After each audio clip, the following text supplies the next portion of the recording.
Hello, everyone, and a very warm welcome to this webinar on climate action, climate ambition, and especially on the upcoming conference of the parties of the UN climate negotiations, COP26. My name is Elin Jakobsson, and I am a researcher here at the Program for Global Politics and Security at the Swedish Institute of International Affairs. And the starting point of the discussion today is that the year 2020 was supposed to be the big year of climate action when the COP26 meeting in Glasgow, hosted by the United Kingdom in partnership with Italy, was supposed to be the big sort of climax of that year and crucial for determining states' commitments and intention on stepping up climate action. But as we all know, the COVID-19 pandemic certainly changed things. It changed plans. It changed how we could interact with each other, and not least, it postponed the COP26 meeting 1 year to November 2021 instead.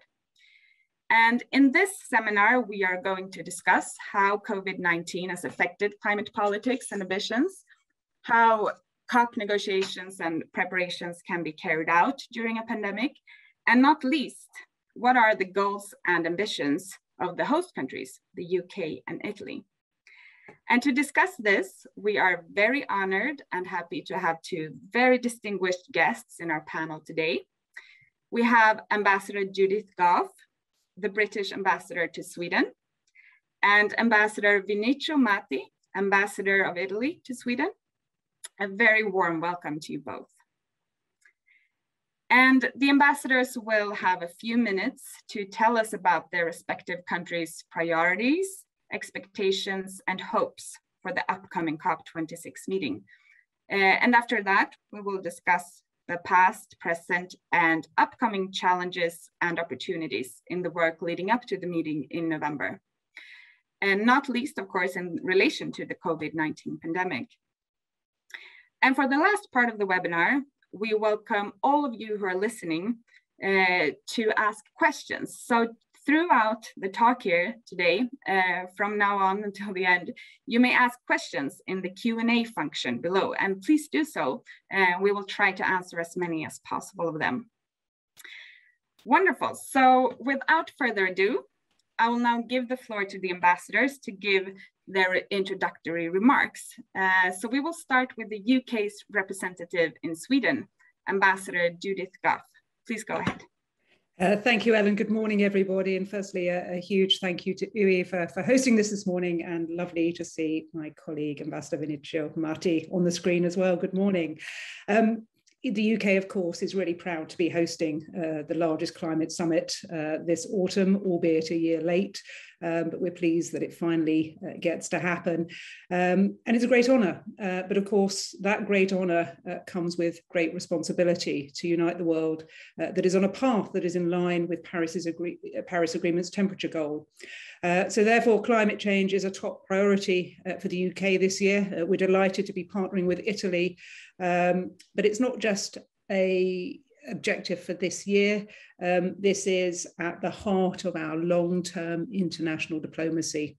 So this will be with us for some time. And I just want to reassure those of you dialing in that this is not just a summit and we move on. This is absolutely fundamental to our international diplomacy going forwards. And of course, we know the reasons why. I don't think it can have escaped anybody's notice this summer, not just all of the extraordinary weather events that we've seen around the globe and the toll that they have taken, but also the news from the Intergovernmental Panel on Climate Change's crucial report a few weeks ago, which was really a stark warning from scientists around the world that human activity is damaging the planet at an alarming rate. So we have 4 key goals for COP26 this autumn, which are really in line with the advice from the panel, and which we will continue to keep pushing over the coming months as we move closer towards the summit. And the first key goal is what we are calling mitigation, and that's securing global net zero by 2050 and keeping that crucial 1.5 degrees within reach, which we know is under threat at the moment. And countries are being asked to come forward with ambitious 2030 emissions reductions targets that align with reaching net zero by precisely that date in 2050. And to deliver on those stretching targets, we know that countries are going to need to accelerate the phasing out of coal, curtail deforestation, speed up the switch to electric vehicles, and encourage investment in renewables. So that is a huge amount of work to do. The second is adaptation. That's adapting to protect communities and natural habitats. The climate, as we know, is already changing, and it will continue to change even as we bring emissions down, and will continue to have, unfortunately, devastating effects. At COP26, we need to work together to enable and encourage countries affected by climate change to protect and restore ecosystems and build defences, warning systems, and resilient infrastructure and agriculture to avoid the loss of incomes, livelihoods, homes, and of course, even lives, as we've seen all too clearly over the past year. The third is finance. We need to mobilise finance. This comes with a cost attached to it. And to deliver on our first two goals, developed countries must make good on their promise to mobilise at least $100 billion in climate finance per year over the coming years. And the UK has shown leadership by committing to double climate finance to $11.6 billion over the next 4 years. And we're encouraging all other donor countries to similarly increase their future provision of climate finance. International financial institutions must play their part as well, and we need to work towards unleashing the trillions in private and public sector finance required to secure global net zero. So this is not just about governments working on their own, but working with business and partnering with non-governmental organisations as well, and that will be at the heart of COP26. And then finally, it's about cooperation, which is working together to deliver, which of course this is what we're doing today. It's lovely to be able to share the platform with my Italian colleague, and it's lovely to be able to talk to so many of our Swedish colleagues about this together, because we can only rise to the challenges of climate change by working in collaboration. And at COP26, we must finalise the Paris Rulebook and accelerate action to tackle the climate crisis through working together and really driving that collaboration, as I've already mentioned, between governments, businesses and civil society. No one actor can do this on their own. So in conclusion, it is our hope and expectation that we will deliver on these key areas. The UK, and it's my job to highlight what the UK has done, you would expect nothing less of me, has already shown leadership as the first major economy to put into law a commitment to net zero carbon emissions. And we are calling on every country to announce credible targets to do the same. So we're trying to lead by example. And we are seeing progress, as around 70% of the world economy is now covered by net zero targets, which is up from 30% when the UK first took on the presidency of COP26. So we are moving towards a low carbon future. And Sweden is a very close partner in all of this. And we want to keep working together with you, Swedish colleagues, and more broadly, to deliver really ambitious climate action for all. Thank you.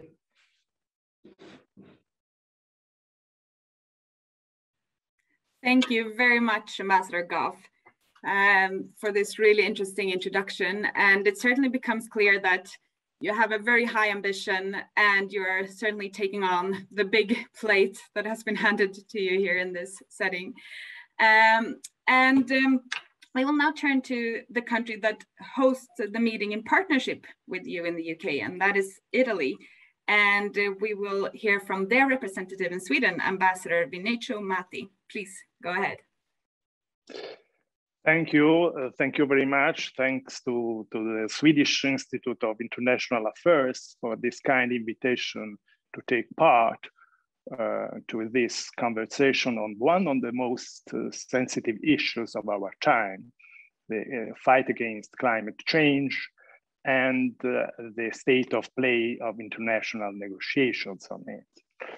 I'm grateful to have this opportunity to illustrate the position, expectation of my country on that point, following the path of its political profile in particular. But before, first of all, let me express my warmest welcome to the UK ambassador, my colleague Judith Kof, and more in general to all the participants of this to this webinar. You asked me to make some introductory remarks to the debate, and I would like to do that addressing and answering to three questions that by and large resume and reflect the general structure of your program. First of all, why the COP26 this year is so important for my country. Secondly, what is the state of play of the preparatory work towards the event in Glasgow? And thirdly, last but not least, what are our expectations concerning these events? On the first point, I'd like to underline that we have this year a very special responsibility. As you know, Italy holds the presidency of the G20. And I would like to remind that the G20 member states account for 75%, I repeat, 75% of the global emission. This gives us a very important responsibility in safeguarding, in our action toward safeguarding the planets and protection of the environment.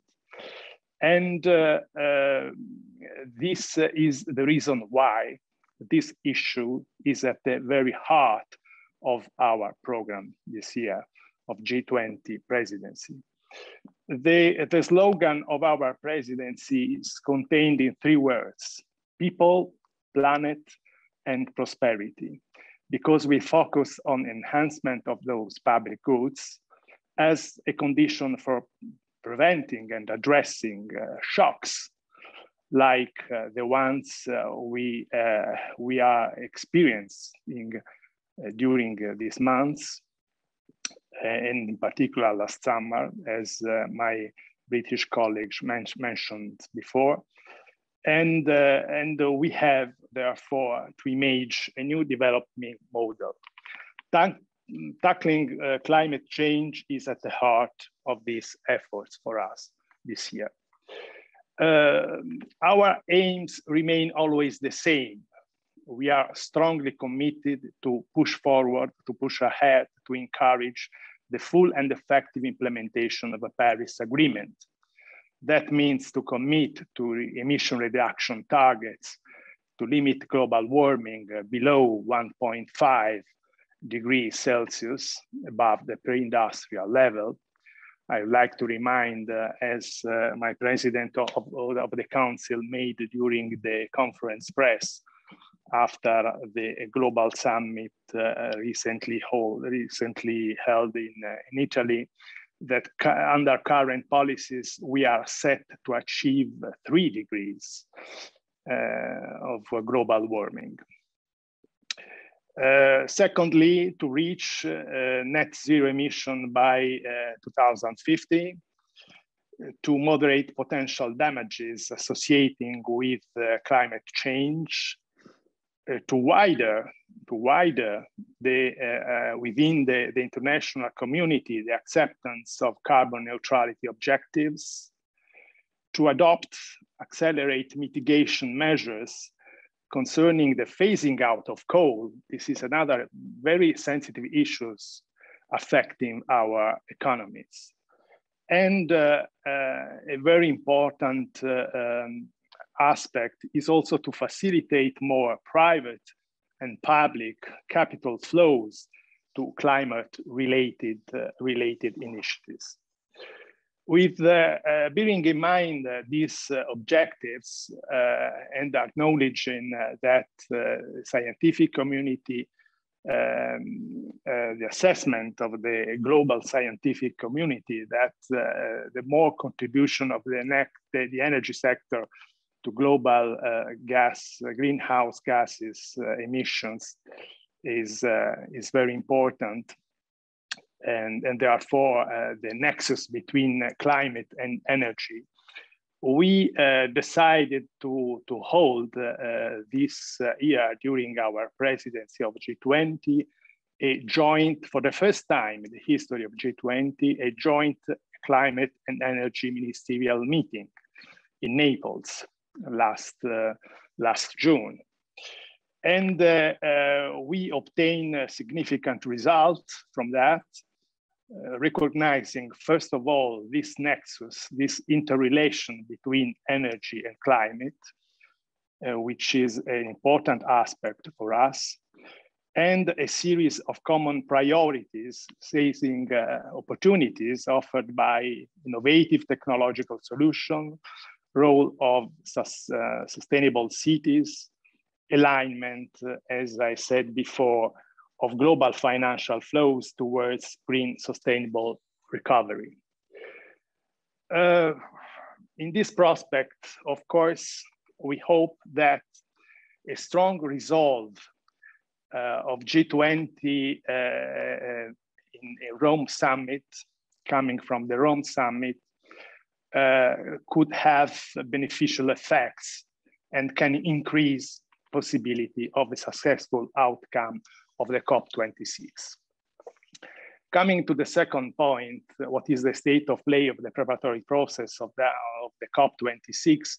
I would like to remind that our role is in the preparatory work, and Italy will host a series of significant preparation events. First of all, the pre-COP, the traditionally preparatory meeting traditionally held about 1 month before the COP, with the aim to offer to ministers representing the main negotiating parties the opportunity to have an informal discussion, I repeat, an informal discussion on the key political aspects of the COP26. Another important event is an initiative that we envisaged for a young generation, an event called Young for Climate, Driving Ambition. This event is, we host this event in order to give an opportunity to young people coming from around the world to draw up concrete proposals, which the ministers will take into account in the PrepCOP and the COP26. We decided to join these two events to promote engagement of young generation, but also to channel in a positive way the youth mobilization on the fight against climate change. Furthermore, we will host also in Rome a high-level ministerial outreach event on environmental climate challenges in Africa, Encounters, the title is Encounters with Africa. What about our expectation? We hope that 2021 will be the year of the full effective implementation of Paris Agreement, as well as a driver for countries to elaborate ambitious and implementation national commitments to the short term and successful transition to climate neutrality in the long terms. Elaborating, adopting, and anchored this action with concrete instruments for reducing emission, especially in the sectors most responsible for emission of greenhouse gases.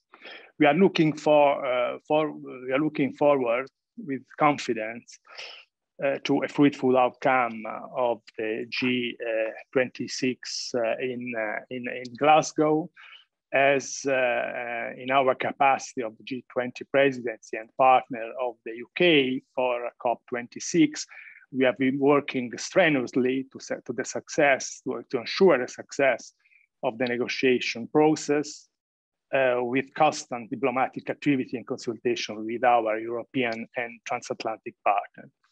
The events will take place in the coming months, will be a testing ground in our perception, not only for multilateralism, but also for our country's ability to lead by promoting a recovery based on ecological transition like Italy is doing, conscious of its great potential to generate wealth, well-being, and employment. Thank you very much. I stop here for the moment. Thank you very much, Ambassador Matti. We're really looking forward to see the outcome of COP26 now more than ever, with the host countries that are so engaged as your countries. And moving into a bit of a discussion, and also perhaps connecting back to the effect of the COVID-19 pandemic on the negotiations and on this issue. I think one thing that many engaged in climate change issues were very worried about last year was that the climate change issues was going to be sort of overshadowed by the pandemic. And from your perspective, how has the pandemic affected climate politics and ambitions globally? What do you say, Ambassador Goff? It's a good question. I mean, clearly the first impact of the pandemic was to postpone COP26. We were meant to have had it already, and now we are waiting for it this autumn. But I think what we've tried to do is to use all of that extra time available to accelerate progress. So rather than just sit there and say everything stops because of the pandemic, that is not a luxury that we have, as the science demonstrates to us. So we really use that time to push on. And if you look at the President-designate, Alex Sharma, he's been really going out and about and trying to engage to lock in that level of ambition. So I think we have hopefully used this time wisely to really drive that momentum and drive that level of ambition. I mean, my sense is as well that the pandemic has also given space for people to really look at what's happening. We've all been working in different ways. Actually, there's an opportunity in that, driven by necessity. I think the pandemic has shown that we don't need to travel as much. I think it has driven differences in behavior. It's shown that we can have conferences online like this. So I think in some ways there are positives to come out of the pandemic that will benefit our ability to tackle climate change. And I think it's also focused mine on vulnerable communities around the world, because of course what we have seen is that the pandemic has really hit the poorest countries hardest and made vulnerable and marginalized groups even more so. Climate change is doing the same. So if we can harness the international efforts that we have really brought into practice to tackle the pandemic, then surely we can do so to tackle climate change. So I think that level of cooperation, I mean, it wasn't easy at first, and there are always challenges. But I think it's all too easy to say, the pandemic has set us back. But I think there's a lot of learning that we can take from the space the pandemic has given us to think and really focus on these issues, but also how we have come together internationally to tackle the pandemic and some of the new ways of working and the new ways of living that we have developed as a result. Do you agree, Ambassador Matti, or what's your view on this? Absolutely. I think that we cannot but agree that the pandemic has had devastating effects on financial resources, on our economy.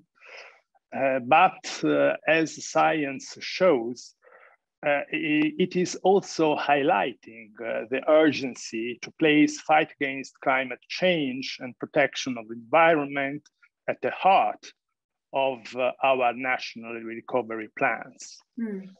This is the example of my country, for example.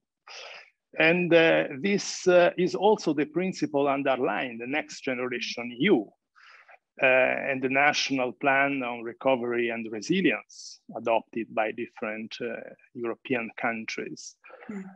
Recovery of world pandemic crisis is closely linked to the need to accelerate ecological transition and to fight against climate change and to imagine, as I said before, a new model of development. And this is an important aspect that we also included in the Rome Declaration that the document issued from the Global Health Summit and special event that we organized during our G20 presidency in Rome together with the European Commission. If you look at that conclusion, the Rome Declaration, you see that among the lessons learned from the pandemic, you will find the notion of one health approach. One health approach. What does this mean? It means that climate, protection of environments, and preserve human animal safety is a key aspect concerning our future development. Therefore, we are strongly engaged in sustainable development goals, and we put in place a set of targets concerning this upcoming UNFCCC meeting of member states. And as far as we are concerned within the framework of our national recovery plan, and I hope to have the opportunity to illustrate better that during our discussion, we established to manage and to handle this issue, establishment, a special ministry for ecological transition. This is the first time in the history of my country. And I think that it is an important effect, results of the experience that we had with the pandemic. Thank you.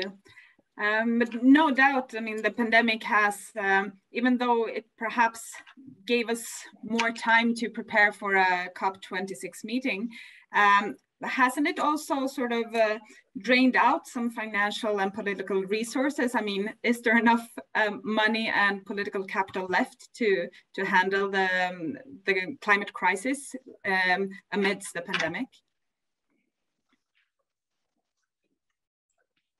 Who do you want to answer first? Well, go ahead, Ambassador Goff.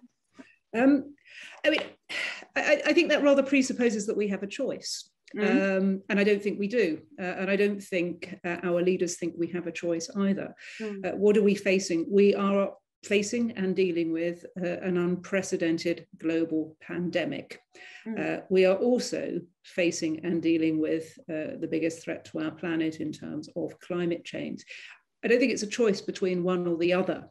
So we have to be focused on both. And I think that's genuinely the case. Now, you know, obviously there will be short-term priorities versus long-term priorities.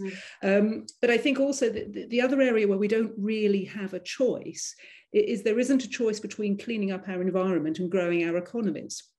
You know, clean growth is the only way forward, clean and sustainable growth. And if we're not going to tackle climate change, then we're not going to grow and you know, we may not survive. So I think that is well understood. Now, you're absolutely right that for any government, there is a certain bandwidth and there is a certain you know, pot of resources. But I think it's certainly the government that I represent, the country that I represent, is absolutely clear on what needs to be done, which is why the British government is now setting very, very firmly and into law and into domestic law, and we were the first country to do that, very clear targets that say this is what we need to do and this is how we need to do it. And that is also why we're looking at the financial side very, very closely, because you're absolutely right. You need the political will. I think that is there. We will see that when people gather physically in Glasgow for COP26, but you also need the financial means behind that, which is why we are pushing very hard on mobilizing financial solutions to tackle climate change. And that's an area where we've done a lot of work with Swedish partners and others in the region to really drive that, because we need the private sector involved and we need the private sector engaged, and we need the innovative instruments financially to enable us to do this. And we need that level of investment. And to pick up on that, like you said, when we were actually going to meet at the meeting, so are you actually going to meet? I mean, how will practically the meeting be set up? Will you be meeting physically, or will you be meeting, for example, have some part of it online? And The plan is to meet physically. Now, of course, we are still dealing with a pandemic, and we will, of course, work to ensure that we have a summit that is held safely and that observes all the necessary health protocols, and is not going to endanger those who take part. I think we've tried to do all that we can virtually over the last year or so. We delivered the first virtual intersessional meeting in the UNFCCC earlier this year, which was great, but it did show the limitations of what you can do virtually. And this is a really big, serious negotiation. It's the biggest one we will face. And we're very, very clear that having people there physically is going to help. So what we're doing, putting everything in place, we have also offered to those countries who cannot get access to vaccines, that those delegates who have registered will be provided with vaccines by the UK, so that we will facilitate their participation by offering vaccines to those delegations, to try and get everybody there seriously engaged in the business of tackling climate change, and enabling that to happen. Now, obviously I can't predict, others will be better able to predict than me, who are genuine scientists, where we will be with COVID at that point. But our hope is that we will be in a position to have this in person as much as we possibly can, because we believe that is the better way to deliver results. And we want to deliver results out of this summit, going forwards. But of course, we'll be flexible, and we will take on board all of the scientific advice as we go forwards, as indeed we have been doing so. Right. And there's also the question, of course, about vaccines and how disproportionately it's been shared among the countries of the world. And Ambassador Matti, I mean, how do you view the upcoming, both the G20 meeting, but also the COP26? I mean, in terms of equality between different countries. I mean, are everyone going to be able to participate, even though everyone might not have the same access to vaccines, for example? This is a very good question. It's a great problem, of course, to have access to the vaccine, and we are working on that, as you know, with many programs within the EU concerning this aspect. I fully agree with my British colleagues on the fact that indeed the pandemic affects, in a way or in another, the preparatory process of the COP26 and all the other events. And but anyway, now the situation is better, and we hold the ministerial meeting in Naples of the G20 energy and climate ministers in person. And we hope, of course, that also the COP26 will be to the large extent in the same format. As to going back to the problems concerning the effects of the pandemic, I think that we have also to see that, I repeat, as an opportunity concerning the fact that on the national plan, we need to reorientate in any way our model of development. Italy is a good example of that. We are among the first member states to present the national plan for recovery and resilience, and we feel a great responsibility being the first beneficiary of the Next Generation EU with 222 billion euros. It's not is a very strong financial input for us. That's the reason why we are so ambitious and in planning, in establishing this plan with an unprecedented combination of structural reforms and investment reflecting the new priority. But I would like to remind that the ecological transition is one of the three strategic axes of our recovery plan. And we allocated to green revolution and invest in environment 40% of the whole amount of the resources assigned to Italy within this context. 70 billion euro to the green economy and ecological transition is meant to create 100,000 new jobs in the coming years. And within the EU, we strongly support, we are active supporters of the Green Deal also for that reason. We need to mobilize economic resources. I fully agree with not only in the public sector, but also in the private one. I fully agree on that with Judith, to reach carbon neutrality in 2050.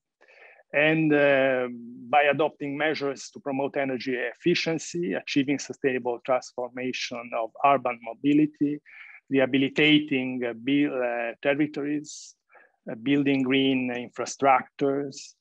And in this context, we are strongly committed to restoring healthy and livable urban space and recreating essential preconditions for the well-being of people and community. We are committed to neutrality, to climate neutrality, both at EU and national level. And in these efforts to achieve climate neutrality at national level, let me underscore that we achieved ahead of schedule the target set for 2020, and we have now more ambitious targets for 2030. You have submitted, as you know, I suppose, to member states more ambitious NDC, national determined contributions, to the goal, to reach climate neutrality by 2050, which is now, this is another important aspect to underline, enshrined in the EU law. All right. And I mean, it becomes clear from both of your discussions and your talks that you do have high ambitions and have worked to raise ambition during these past 2 years. But how, I mean, you are co-hosting this meeting and we have both of you here. So I'm interested to hear, Ambassador Goff, how are UK and Italy cooperating to raise ambitions? Are you having any sort of joint ambitions or joint ventures in this? I mean, we're working very, very closely together, as you can see by us appearing jointly here today. And of course, there's a huge amount of contact between our capitals as we drive this forwards. And you know, the great thing as well is that both Italy and the UK are hugely active multilaterally. So, you know, we're calling this the year of presidencies. Italy has presidency of the G20. We have the presidency of the G7. And I think that's enabled us both to really drive this agenda forwards and use the good offices that we have to make progress. And of course, you know, if we look ahead, you know, we have UNGA coming up that will provide another good moment to have a push on this. Then we have pre-COP in Italy and then the G20 Leaders Summit. So that's a really good set of choreography that builds on what we've been doing over the last 2 years. So for example, in 2020, we saw considerable progress on climate, where 75 leaders made an ambitious set of commitments at the Climate Ambition Summit, which we hosted in December. So I think you will see, you know, much more of this, and it's a real pleasure to be able to partner with Italy on this. You know, we never want to do these things on our own or in isolation.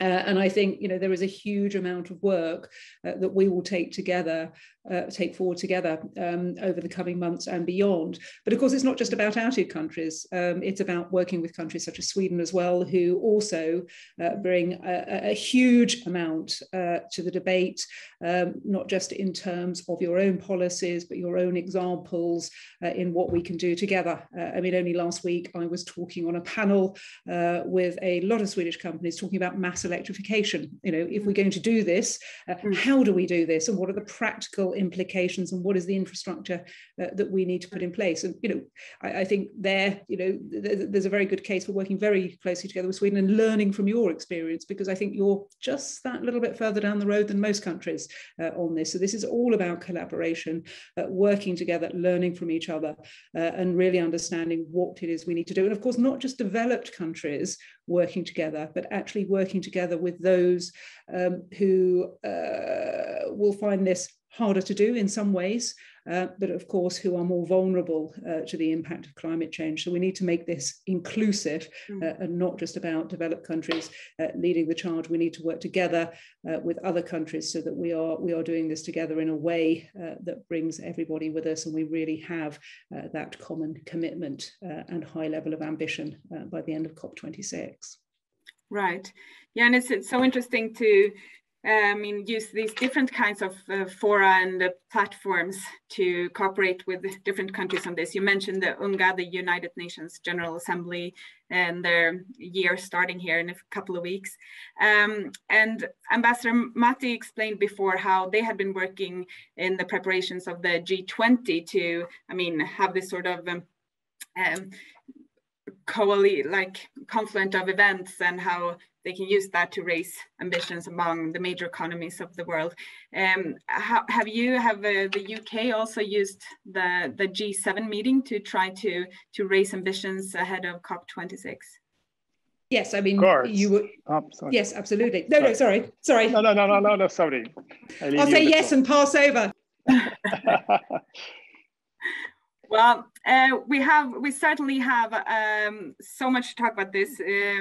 I still have several questions left, but we have had a lot of interest and questions from the audience. So I really want to take time to have you answer as many as possible of them.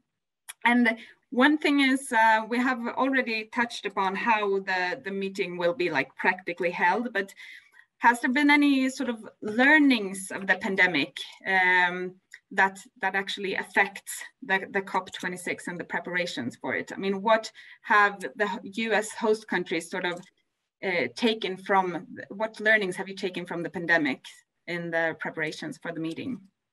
Ambassador Matti. But in the preparation of the meeting, we have the problem that some meetings were made also with UK in VTC and not in person. Mm-hmm. And how to organize the COP26 in Glasgow is a matter for that on which I leave the floor, of course, and all the evaluations to my UK colleagues. Anyway, I repeat that as far as we are concerned, we will try to have all the meetings in presence, and we will host in Milan in person the pre-COP, the preparatory meetings towards the meeting in Glasgow, and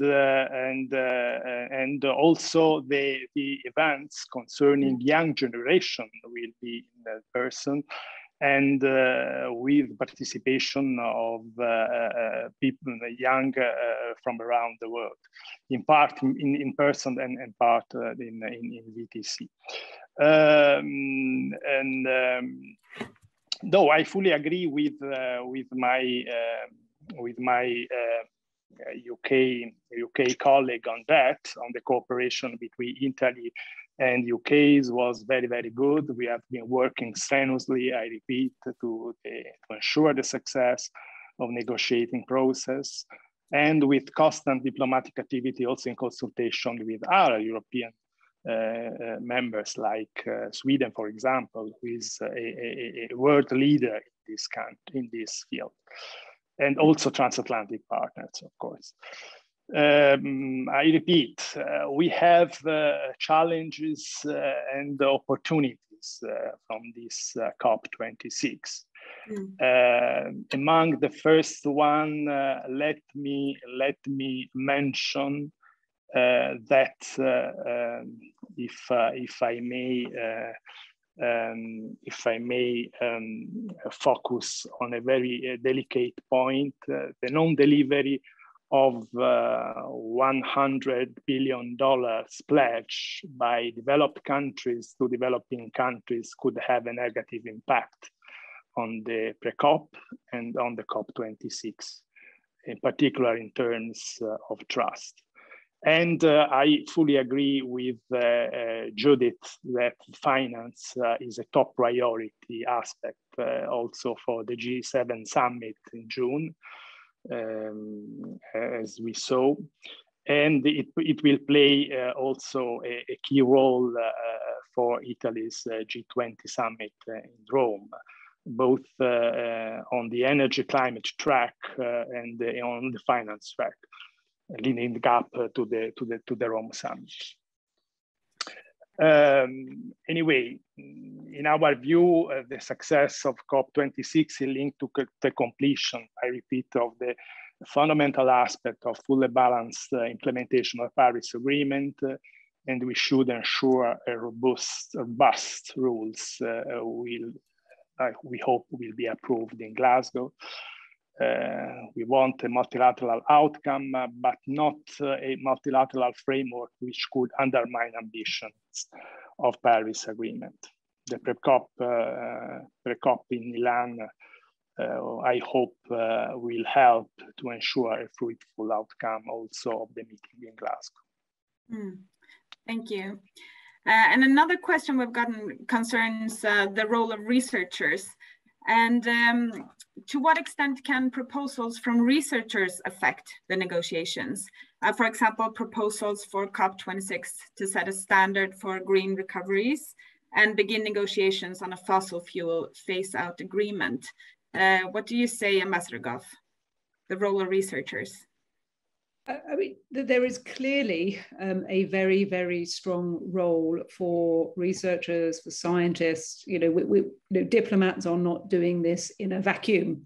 And you know, therefore, I think there is a strong role. I think the key to all of this is looking out for the events that will be hosted in the margins of COP, but also in the run-up, ensuring that you have the right channels into your host governments and elsewhere to make sure that you know, your research is being reflected if you have something particular to contribute. But of course, you know, I must stress that, you know, in bringing all of this together, certainly on the UK side, we're not doing this in a vacuum. We are looking very, very clearly at where the science takes us, where the research, you know, really shows that we need to be engaged. You can tell in the way I'm answering this that I myself am not a scientist, and that tells you exactly why there is a very, very clear role here. But I think if there's a specific question that somebody has in terms of a specific area of research that they want to make sure is fed in, please, after this conference, please let me or my colleague Rebecca Berg in the embassy know, and we will happily follow up for you to make sure that you're connected into the right places. Great. And a question for both of you, I suppose. Do you feel that there is support in your countries, the UK and Italy, to accelerate the decrease in emission rights, for example, to accelerate the decrease in emission rights and in emissions at large? Ambassador Matti, is there support in Italy for this? I have this feeling Italy is very keen on to that point, and I repeat, we adopted a very ambitious recovery plan, which is in a very large part has a great place for ecological transition. Therefore, I see the Italian public opinion supporting that process, because there is a general awareness about the positive effect to, I repeat, in particular in the young generation, to see to a new model of development in the Western countries in particular. This is the reason why we feel we deem it very important to give the floor to the young generations. Because, and this is the reason why we organized before the pre-COP, this initiative concerning the young generation, this youth for climate. Because we are sure that we need to channel in a positive way, I repeat, to channel in a positive way, youth ambitions, mobilization, in the fight against climate change is a very important point. And also, we of course expect also a strong contribution for the scientific community.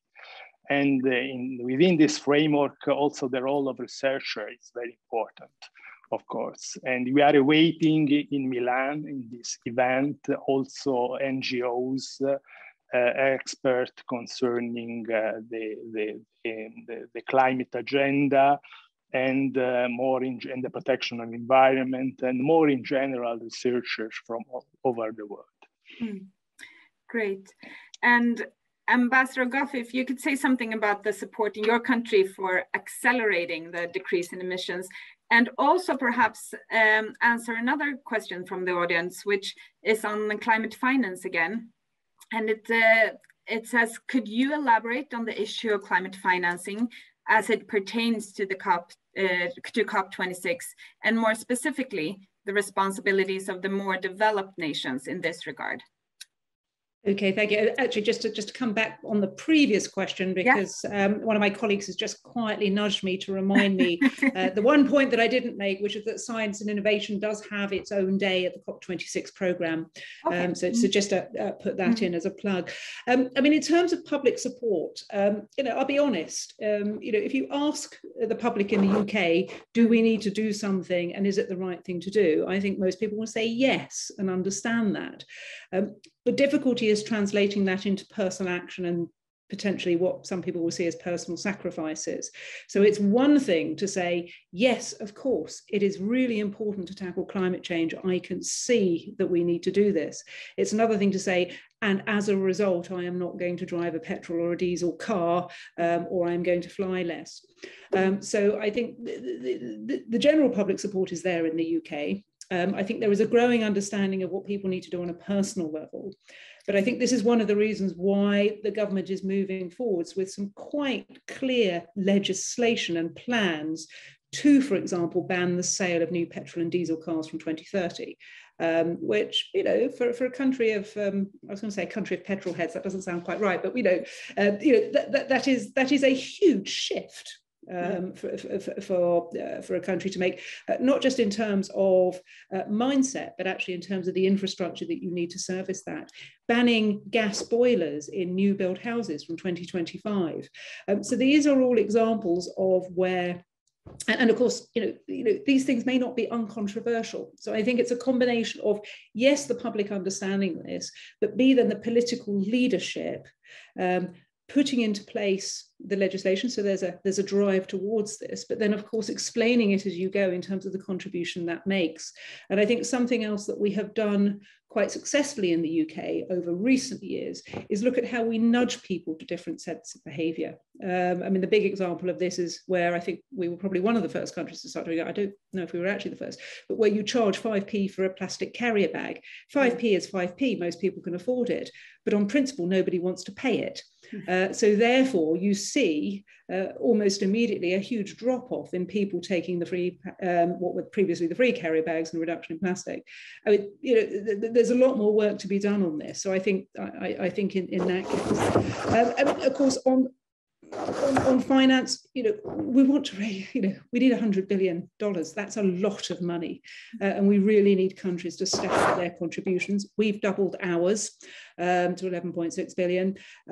We really need countries to move up on that. So there's the macro financial target in terms of how we do this. But then there's the financing side where we really need to work with the financial institutions and look at how we do this, not just on a macro level, but on a micro level as well. And there is a much bigger and longer answer, and may I suggest, another seminar entirely actually on climate change finance, and we've already run a couple of events on this, and if people are interested we will look at running more, because it's a big subject and because I think there are countries like the UK and Sweden and others who have a really leading role to play in this, not just in securing the financing but also in securing and designing the financial instruments that are going to enable us to do this over the coming years. Wonderful, thank you. One thing that I think we have gotten quite a few questions on the actual sort of practical format of the conference again. And one thing that a few people touch upon is, I mean, after we have moved a lot of the negotiations and meeting to a digital format after the COVID-19 pandemic hit. And we've been doing it for at least a year and a half now, most of us. And how do you experience, I mean, preparing for a COP, it's a lot of preparations and a lot of pre-meetings. Do you think that something gets lost in this sort of digital world of meetings? I mean, can you still have proper negotiations and sort of exchanges in the digital format in an adequate way? What do you say, Ambassador Matti? But I repeat, I already said that, of course, this need to have the meeting in the digital way affected in a way or in another has some effects, negative effects on the preparatory process. But now, I repeat, the situation is better. We are in a position to organize in person the next meeting. And I hope that it will have a positive input on the discussion, facilitating the discussion, and having the opportunity to see each other, because of course it's always difficult to have, like today, a webinar concerning via VTC, an in-depth discussion. Anyway, the substance remain on the table anyway. The challenges and opportunities remain on the table, and despite the way in which we will be able to carry on these meetings.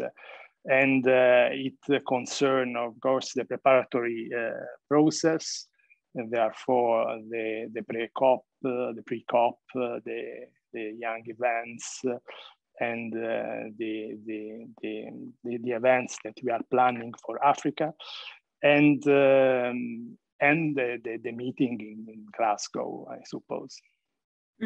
Thank you. Yeah. Can I give you a very good example of what you lose by being virtual online, and one of the reasons why we want to have it in person? And I think that's having the meaningful debate. So I mentioned plastic bags, and Michael Cillian, I'm afraid I don't know you. I'm assuming if we'd been in the room, would have picked up the microphone, and I'll quote what he said, because I'm sure he'd have said exactly the same thing on the microphone, which is plastic bag tax is so stupid.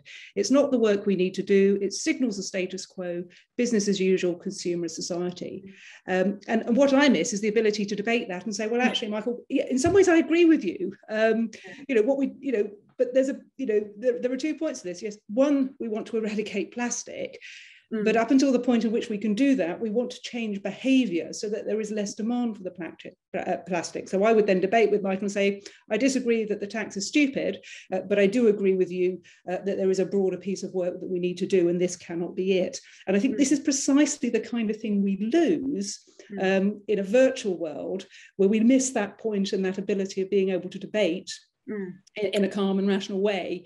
And I'm hoping that that is, what COP26 will give us. And I think the other thing that we miss is in a digital community is what we in diplomacy call the margins. It's the coffee that you have and the chat that you have in the margins, and that human connection. Because actually, in a big negotiation, realistically, most of the work happens outside of the room, over coffee or over a very late night, whatever it is you need to get yourself through. And so I think the hope is that by bringing people back together in that way, in a safe way, as I say, we're looking at vaccinating people, we're looking at what we can do, that we will get more of that dynamic back that we have so sorely missed over the past 18 months.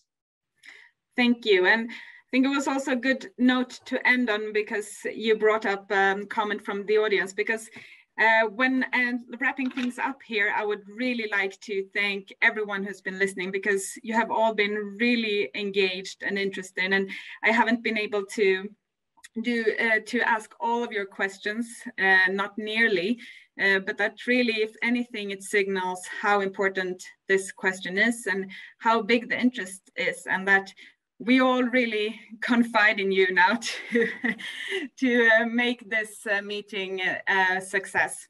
And no doubt you have really great ambitions, and that feels really good, I think. And we have actually reached our time limit, so I don't really even have time to give you time to have any final remarks, but I hope you feel that you have been able to say what's important to you and to bring out your country's ambitions and hopes for this meeting. I hope to see you, much more of you again in the future, and I would like to thank everyone who listened today. And please, if you want to know more about climate issues, the climate negotiations, about seminars and webinars on international affairs, please visit www.ui.se. And we will continue, of course, to follow these issues and the preparations of COP26. So with that, I thank you both. Thank you so much, Ambassador Judith Goff and Ambassador Dmytro Mati, for taking the time to be with us today. And thank you to everyone who has been listening. Thank you. And thank you. Thank you very much. Bye-bye.